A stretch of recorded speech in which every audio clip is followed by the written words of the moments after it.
FunPlus just dropped a huge quality of life update for DC Dark Legion, and I'm staying up late tonight so that I can bring this video to you as quickly as possible.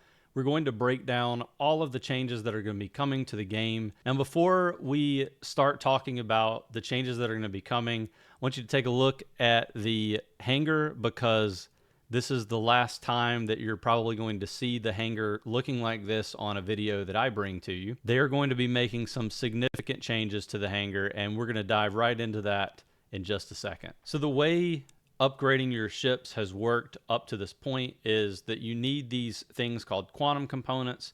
They are very difficult to get.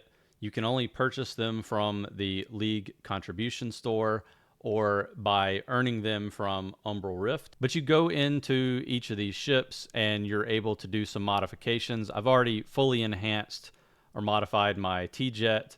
You can see all the skills are fully upgraded for that. And I have not fully upgraded my Abensur starship yet, so we can actually see the enhance function here. And basically you just go in and you're able to enhance by spending your quantum components. I'm not going to spend these because once the update goes live, I'm going to get everything refunded, but just wanted to kind of show this for posterity's sake, I suppose.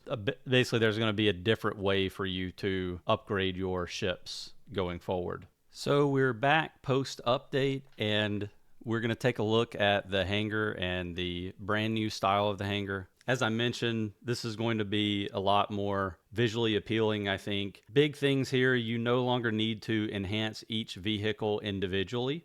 Vehicle levels have been completely reset, and all the previously used quantum components have been returned to your inventory. You can see that you're going to be getting a unique skill for each one of the legendary or higher ships.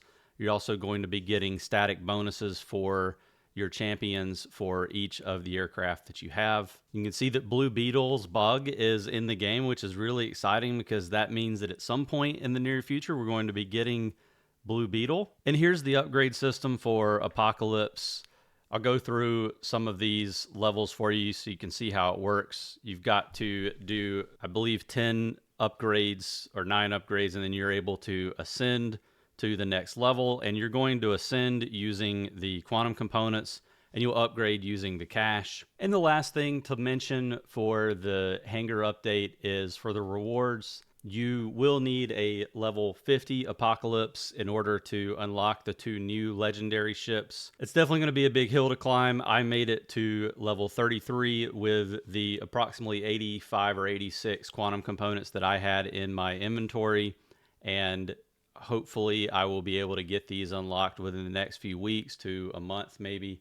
I'm going to try to hit Umbral Rift pretty hard, and I'll try to buy as many quantum components as I can out of the League store.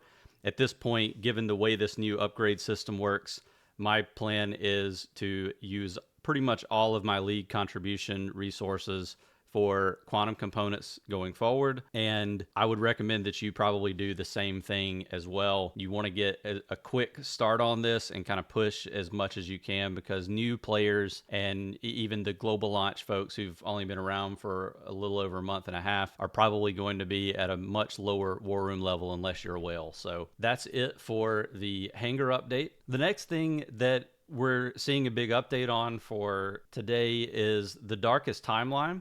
So with Darkest Timeline, they've added 2 new difficulty levels, and it's going to be a lot harder to hit those difficulty 6 and 7 levels. But if you're able to do it, you're going to get a limited time frame, and there's also going to be some additional rewards that you can earn.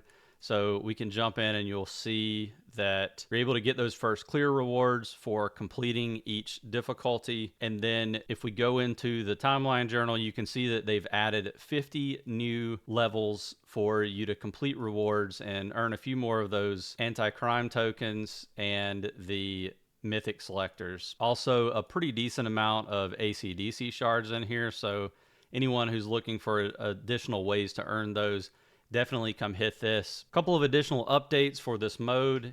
You can scroll down and see that they've added some additional levels for Nemesis and Ace Mastery.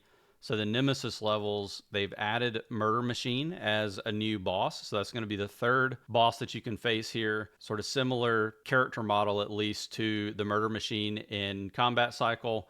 but probably some slightly different mechanics. And we'll explore that through some future videos specifically on Darkest Timeline. You also have the additional challenges for defeating Devastator and Merciless in difficulty 6. And then there are some ace masteries for clearing all the various tag synergies in difficulty 6 or higher. So I'm looking forward to working on those a little bit. And then in our extreme trials, they've added a new area for the new difficulty levels. I do have a typo that they're going to have to fix here, but basically you're going to get some bonuses for all the usual options. So Justice League, Bat Family, Arkham, Justice League Dark, and Legion of Doom for clearing those with over 800 harmonic crystals and not using more than 2 of the Dionysium pits. So making it a little bit harder for you to earn those rewards, but I think it's something that we can all accomplish together. So excited about Darkest Timeline. The next feature that has come to the game today is called Dark Legion Direct. So Dark Legion Direct is accessed via the War Room, and it might be a little bit confusing when you first start out, but basically what this is going to do is give you a picture of what events open up once the server opens up. So day 1 of the server, you're going to be able to do your Dark Legion rallies, your coordinated assaults. You'll be able to participate in the Umbral Rift as soon as you have a league and meet all those requirements. We're going to have Checkmate Crisis, which becomes available on day 3. At day 6, you unlock League Mobilization. Day 7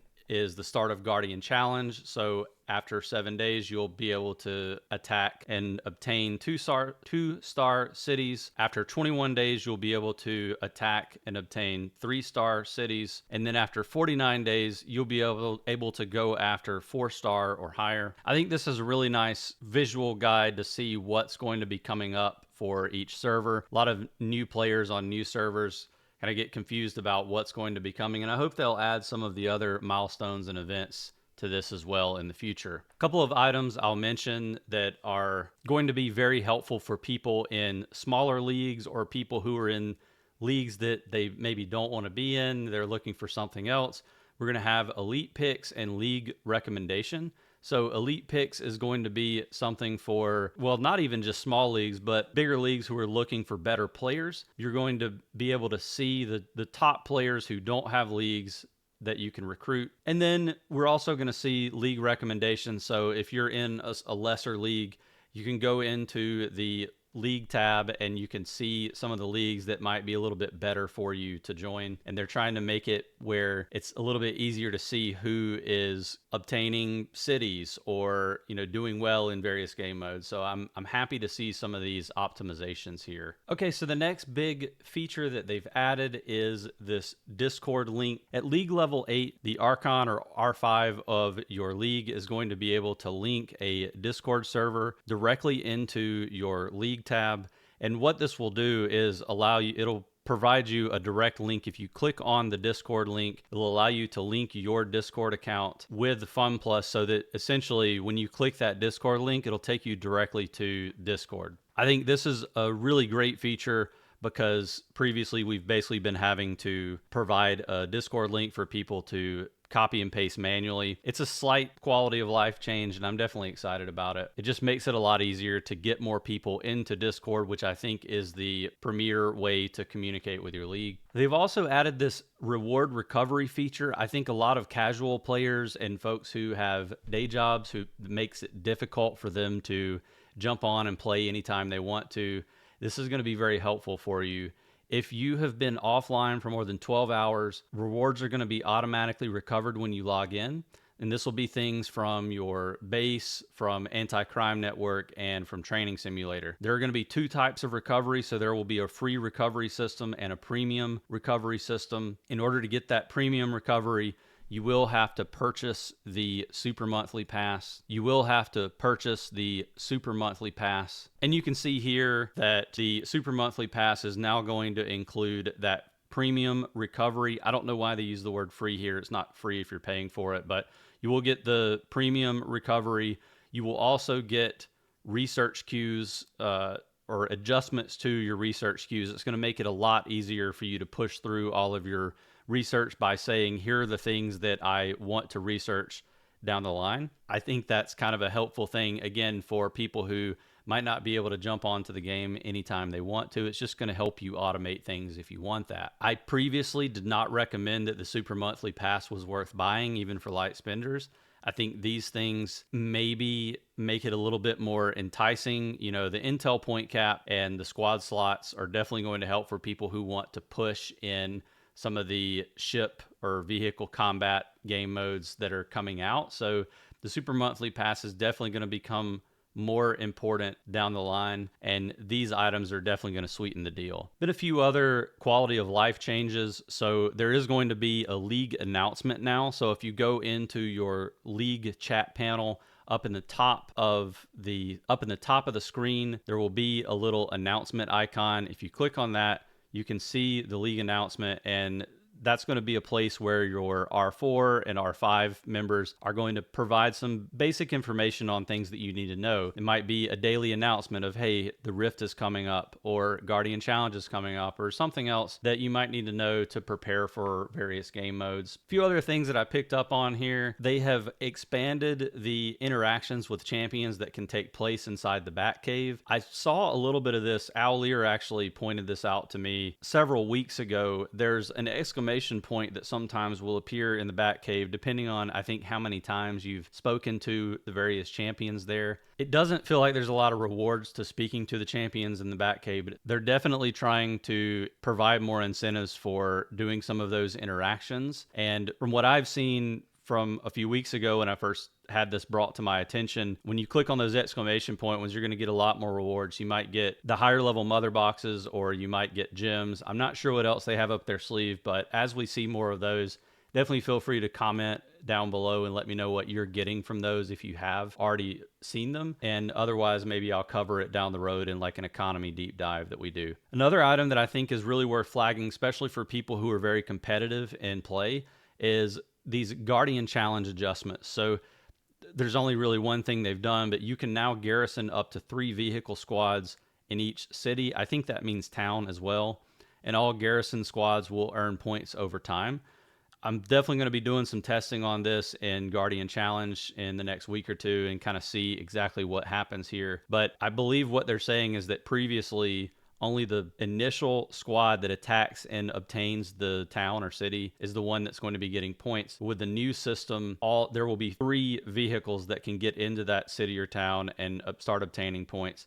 I've noticed that you end up getting put on standby if you're one of the later squads to show up to a city to defend it. And when you're on standby, you're not getting the points that the other folks are. So this will be nice for those folks who are competitive and they know that they're doing something to contribute, feeling like they're getting those points. They've also done some improvements to the league train. Previously, if you selected someone to be the Express Guardian on the train, there wasn't a way to easily remove that person. So now the Archon, the R5, is going to have the ability to assign a new Express Guardian if that happens. And then there will also be a confirmation pop-up that appears that will prevent the accidental actions in the first place. The other big thing is there's going to be a push notification when the train departure countdown starts. So if you forgot to get on or you didn't realize there was a train at all, you're going to be able to get a push notification to your phone so you can hop on and get onto the train, or at least get a chance to get onto it. They did add some new league tech, it looks like. They also added a cap on league fund acquisitions, which I'm not really sure why they did that. I mean, maybe there's some future reason why. So we should definitely be monitoring that to figure out what they're up to from that regard. I didn't see any reason why you would want to limit the league funds, but FunPlus does like to adjust their economy quite often. So the next thing they've done is they've added the ability to get a couple more limited time frames for your account. So the first one is over here in the Monitor's Legacy Pass. And I've mentioned this before, maybe we can revisit this now. I feel like the Empowered Legacy Pass doesn't have much of a reason to purchase it. You'll notice that you're going to get this limited time frame whether you buy the premium or the empowered version. So there's, again, still not that much of a difference between going for the premium versus empowered. I still believe that the $9.99 USD premium pass is one of the best deals or the best deal in the game. I don't really know that it makes any sense still to get the empowered pass unless you're a whale and you just want a few extra ambles and gems. The other limited frame is going to be in Darkest Timeline. And I showed you these first clear rewards earlier, but I'll just point out for you, here is the Astral Crown that you can earn for defeating difficulty 6 or difficulty 7 in the Darkest Timeline. A huge quality of life update for those of us who like to sort and filter their champions. Champions can now be sorted by power, stars, and rarity on the champion screen. You can see that over here. So we can sort up or down on stars, rarity, power, and level now, giving a lot of optionality to kind of see what your roster looks like. And you will also have the ability to filter as normal. They've kind of changed to where this is a lot more visually appealing. It's a lot easier to kind of see what you want to filter for. So instead of having to scroll through a list of all the different tag synergies and champion types, you'll be able to do that in just one view here.